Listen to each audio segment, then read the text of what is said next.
Selamat malam Mas, kami dari kelompok C06 akan mendemokan tugas mingguan 1 sama tugas mingguan 2. Baik, mungkin langsung saja. Di sini untuk tugas pertama di nomor satu yaitu soalnya bisa terdapat bahasa S. Misalnya dengan S sama dengan A dan B. Nah, di sini terdapat berapa banyak kata dalam bahasa di atas yang memiliki yang pertama adalah yang dua. Di sini cara untuk menghitung dua sendiri, string dengan panjang dua sendiri, tinggal dua dipangkatkan dengan ininya. Jadi sehingga terdapat empat string. Empat panjangnya adalah empat dengan kombinasi yaitu AA, AB, BA, dan BB. Sedangkan yang selanjutnya yaitu dengan panjang 3 ya sama seperti cara di atas yaitu 2 pangkat 3 dengan jumlah 8 dan di sini ada kombinasinya AAA, AAB, ABA, BAA, BAB, BBA, BBB.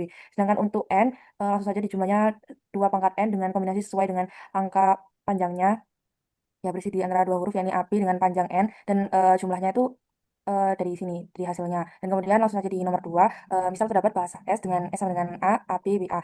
Yang pertama, apakah string ABBA adalah anggota bahasa di atas? Nah, di sini untuk bisa membuktikan bahwa ABBA sendiri merupakan anggota bahasa yang dicontohkan di atas, yaitu dengan cara kita memecahkan string ABBA tersebut menjadi potongan-potongan dari bahasa S sendiri. Nah, bahasa S sendiri kan terdiri dari A, AB, dan BA. Di sini kan dipecah dulu pertama AB dan BA untuk menghasilkan AB, BBA. AB kan ada di S, jadi berarti dia oke, dan kemudian si BBA itu tidak ada, berarti kan dia tidak nyambung. Dan kemudian ada A, BB, dan BA dipecahnya. Terus kemudian kan A ada di bahasa S, dengan BA ada, dan sedangkan BB sendiri nggak ada. Jadi A, B, B, BA itu bukan anggota dari S. Dan kemudian untuk pertanyaan kedua, adakah cara lain untuk menjelaskan bahasa di atas yang pasti bukan bahasa dengan string yang tidak mengandung BBB? Bahasa S ini bisa dijelaskan sebagai himpunan semua string yang terbentuk dari penggabungan kata A, B, A, B, B, A, yang mana tiap anggota bahasanya adalah concatenation dari blok A, B, dan BA. Misal ini ada string kosong, A, B, dan lain-lain. Mungkin cukup dari saya. Selanjutnya untuk nomor 3. Untuk nomor 3, soalnya itu misalkan terdapat sebuah himpunan string S sama dengan anggotanya A, terus BB, terus ada BAB, terus ada AB, AAB. Nah, A itu soalnya apakah ABB, ABAA, BAB, dan ABAA, BB, ABB, AABB terdapat dalam S. Nah, yang A itu diketahui himpunan S-nya itu ada A sama BB. S adalah clean star, yaitu semua string yang dapat dibentuk dari penggabungan elemen-elemen S sebanyak 0 kali atau lebih. Artinya string di S itu bisa berubah A, BB, AA, ABB, BBA, BBB, dan seterusnya. Misalkan diberi suatu string, contoh utama ABBB, A. Nah, kita cek apakah bisa dibentuk dari elemen S. Kemungkinan pemecahannya itu ada A, BB, BA, itu nggak valid karena BA itu nggak ada di S. Terus ada AB, BB, A, AB itu nggak ada di S. Karena string tersebut tidak bisa dipecah menjadi kombinasi A dan BB, maka string tersebut bukan anggota S. Nah, terus ada yang B itu soalnya adakah string pada S yang memiliki karakter B berjumlah ganjil? Nah, menentukan apakah suatu string memiliki jumlah huruf B ganjil, contoh analisisnya misalnya stringnya ABBBA, hitung jumlah B-nya itu ada 3. Karena 3 mod 2 itu sama dengan 1, maka jumlah B itu ganjil. Jadi string tersebut itu memiliki jumlah B ganjil. Untuk nomor 4 itu soalnya A, misal S ada AB dan BB, dan T itu ada AB, BB, dan BBB, tunjukkan bahwa S sama dengan T. Nah, itu cara membuktikannya, misalkan S-nya itu A sama BB, dan T itu misalnya A sama B. Nah, diketahui bahwa S itu semua string yang terbentuk dari A sama BB, sedangkan T itu adalah semua string yang dibentuk dari A sama B. Nah, karena BB sebenarnya itu terdiri dari dua simbol B, maka setiap kemunculan BB pada S itu tetap hanya menghasilkan simbol B pada alfabet A, B. Sebaliknya, string pada T itu juga dibentuk menggunakan elemen pada S. Karena setiap pasangan BB dapat dianggap sebagai elemen dari S. Jadi, semua string yang dihasilkan oleh S itu juga bisa berada di T dan sebaliknya. Jadi, dapat disimpulkan bahwasanya S itu sama dengan T. Kemudian ada 4B, akan dilanjutkan oleh teman saya.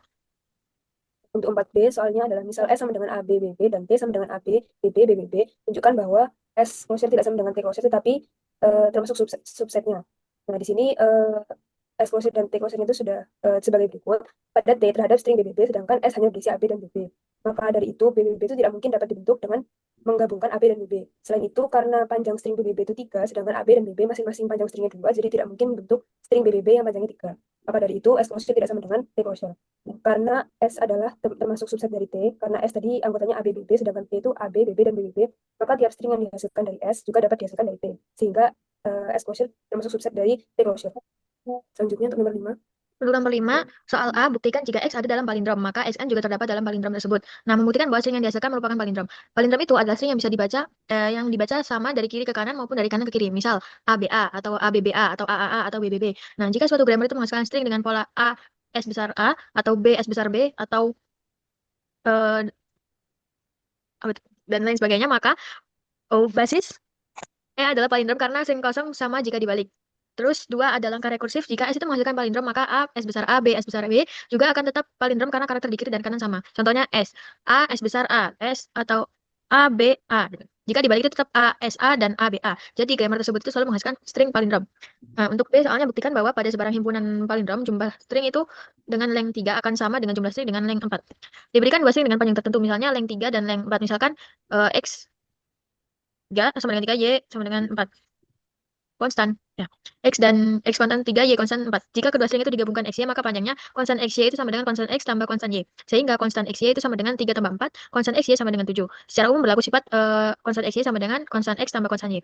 Jadi dapat disimpulkan bahwa panjang string hasil konkatenansi dari adalah perjumlahan panjang kedua string. Kemudian dilanjutkan teman saya. Untuk selanjutnya nomor 6, buktikan bahwa untuk semua himpunan S plus closure sama dengan S closure plus.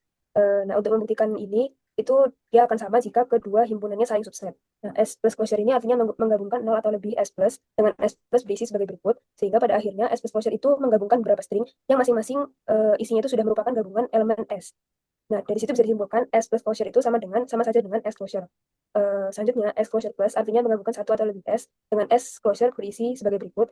Karena S closure itu tadi sudah berisi semua kombinasi S, maka hasil S closure plus itu juga sama dengan S closure. Sehingga dari situ dapat disimpulkan S plus closure sama dengan S closure plus. Selanjutnya untuk 7A. Untuk 7A, buatlah definisi rekursif untuk A, himpunan bilangan ganjil 1, 3, 5, 7, dan seterusnya. Nah, mendefinisikan bilangan ganjil secara rekursif itu, bilangan ganjil itu bilangan yang nggak habis bagi 2. Nah, definisi rekursifnya itu dapat diusulkan sebagai basisnya itu 1 itu bilangan ganjil. Nah, langkah rekursifnya, jika N itu bilangan ganjil, maka N plus 2 itu juga merupakan bilangan ganjil. Nah, dengan aturan itu kita dapat menghasilkan semua bilangan ganjil, 1 tambah 2 sama dengan 3, 3 tambah 2 sama dengan 5, 5 tambah 2 sama dengan 7, 7 tambah 2 sama dengan 9, dan seterusnya. Iya, Nah, jadi dengan basis 1 dan aturan N itu N plus 2, kita dapat menghasilkan seluruh himpunan itu bilangan ganjil. Untuk 7B, selanjutnya 7B, definisi rekursif untuk bahasa S closure dengan S sama dengan AAB. Nah, isi dari himpunan S closure sendiri itu adalah seperti yang sudah dicantumkan. Nah, definisi rekursifnya itu pertama adalah himpunan kosong itu adalah anggota S closure, dan yang kedua, jika ada key yang merupakan sebarang string di S closure, maka key AA atau key B juga merupakan string dalam S closure tersebut. Selanjutnya untuk 7C, definisi rekursif untuk himpunan the powers of 2 yang isinya 1, 2, 4, 8, 16. Nah, untuk yang pertama, definisi rekursifnya adalah 1 merupakan anggota himpunan the powers of 2. Yang kedua, jika X adalah anggota dari himpunan tersebut, maka 2X juga merupakan anggota himpunan the powers of 2. Untuk tugas 1, sekian. Dilanjutkan ke tugas 2. Baik, mungkin langsung saja untuk di tugas 2 nomor 1, bahasa apakah yang didefinisikan oleh CFD berikut. Di sini S yang berarti X, B, B, A, X, dan AX, kemudian X, ada XA, XB, dan ini. Kemudian carilah sebuah contoh string yang dapat dikenali oleh CFD di atas melalui dua derivasi yang berbeda. Nah, di sini kan X itu bisa menghasilkan string kosong ataupun deretan huruf A atau B, yang berarti S ini bisa dianukan jadi AX, yang dimana bahasa string yang dia itu dimulai dari A dan diikuti oleh kombinasi A ataupun B, dan juga ada X BAAX yang dia itu bahasa berisi string yang mengandung substring BAA di tengah dengan kombinasi A atau B yang di kanan atau di kiri. Nah, di sini kita ambil contoh di string A BAA. Dari fase 1 dia kita pakai aturan S adalah AX, yang dimana S adalah AX dan dengan X ini itu bukan BAA. Nah, hasilnya A BAA yang berarti A BAA. Kemudian lanjut di derivasi 2, kita pakai aturan S yaitu X BAAX, dan S kan BAAX, kemudian ambil X dengan ini di depan, dan kemudian juga dia di belakang yang menghasilkan titik-titik BAA, titik-titik. Jadi kita bisa menghasilkan A BAA. Jadi string A BAA itu bisa dikenali dengan dua derivasi berbeda. Yang kesimpulannya bahasa yang didefinisikan adalah semua string yang dimulai dari A diikuti kombinasi A atau B, atau string yang mengandung BAA di tengah. Contohnya ada A BAA yang dapat dikenali dengan dua derivasi berbeda, sehingga kerabat ini bersifat ambiguous. Nah, kemudian di sini untuk nomor 2 kita menggambarkan parse untuk input string di bawah ini menggunakan setiap CFD yang ada. Pertama kita menggambarkan S adalah AS, ASB, X, dan X AXA, E, yang mana AAA, ABAA. Ini yang pertama AAA. Nah, di sini untuk yang pertama bisa di. Nah, kita akan pertama definisikan S adalah AS, terus S adalah AS, AS, AAS. Dihasilkan dari sini mungkin si S-nya kan AS, jadi S, AS, AAS, eh, dan begitu juga selanjutnya karena S itu adalah A. Nah, pastinya bisa digambarkan seperti ini. Kemudian lanjut untuk yang kedua. S adalah A besar S, dan A terus A besar adalah SB, A besar SS, BA. S adalah AAS, A ada BA, S adalah A. Hasilnya ada A, BAA, pastinya seperti ini. S menghasilkan A, AS, dan kemudian A besar menghasilkan BA, sedangkan S menghasilkan A kecil. Kemudian untuk yang nomor 3 yaitu S adalah A, B besar, B, A besar adalah A, AS, B, AA besar, B besar adalah B, BS besar, A, B besar, B besar. Di sini S adalah AB, B adalah BBS, A besar adalah A kecil. Hasil A, B, A, B, A. Untuk di bawah pastinya seperti ini, seperti yang dicontohkan di atas. Ini cukup untuk nomor 2. Selanjutnya, nomor 3, melalui grammar yang sudah ada di soal, buatlah leftmost derivation untuk input string tersebut.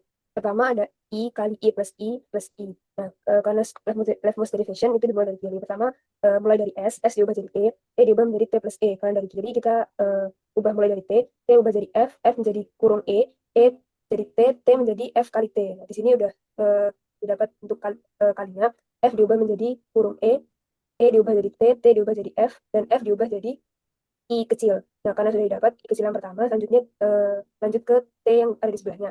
T diubah menjadi F diubah menjadi kurung E menjadi T plus E.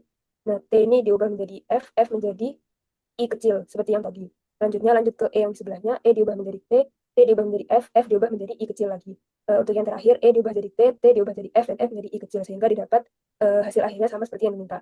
Selanjutnya untuk yang B, I plus I. Nah, di sini karena ada kurungnya, jadi pertama S menjadi E jadi T plus T diubah menjadi F menjadi kurung sama seperti yang tadi, sampai didapat I kurung I kecil. Selanjutnya untuk yang E di sebelahnya juga melewati proses yang sama sampai didapatkan kurung eh, dan diulang lagi sampai kurungnya ada dua. Jadi yang di akhir itu kurung I plus kurung I. Sekian dari kami, kelompok C6, untuk responsi tugas mingguan 1 dan 2. Selamat malam, Mas.